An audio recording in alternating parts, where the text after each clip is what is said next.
Uha. Nej, og så er det simpelthen bare i dag, der er julefrokost. Og mig og Tobias, vi er lige i gang med at gøre klar herinde. Og så skal vi lige... Hvad laver du? Vi har måske lige lidt travlt, Tobias. Vi når det, altså kun lige. Vi skal til i gang. Stegen skal over. Jeg er i gang med at flække stegen, jo. Flække hvad? Jeg er i gang med at flække Nej, du skal ikke flække stegen. Vi skal have flæskesteg, Tobias.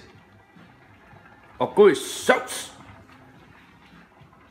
Hvorfor kalder man det så for en flækkesteg? Det gør man så heller ikke, Tobias. Men det hedder en flæskesteg. Og du skal ikke stå og flække stegen nu. Vi skal til i gang med at have den i ovnen. Jeg har flækket den. Det er Nej. Det er en flæskesteg. en flækkesteg, og det er der... Ja, som om jeg skulle tro på det. Det er rigtigt. Nej, det er ikke. Jo, det er så. Nej, det er det ikke. Tobias, du har ikke flækket stegen nu, vel? Nej, og vi er også mega travlt nu, Ja. fordi folk de kommer her til kl. 12 jo. Nej, det gør de ikke, Tobias. De kommer 5:30. Vi har lidt tid endnu, men Hvorfor kalder man det så for julefrokost måske?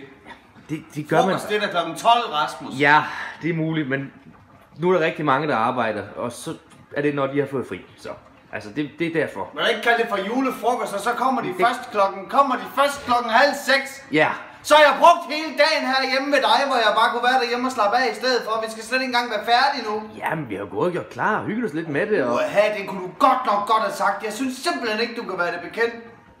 Men jamen, vi skal jo have gjort det hele klar, så vi Hvis du skulle være i tvivl, så over det, så synes jeg virkelig bare, du er så frygtelig dum. Jamen, det er efterhånden Nej, ikke... jeg kommer igen kl. 17:30 så. Jamen, hvad så med... Vi skal have dækket bord? Jamen, så må du dække bord jo. Ej, så... Uha. Jeg tror, jeg får lidt travlt om. Jeg vil have stegen i ovnen. Kan jeg have en rigtig god dag?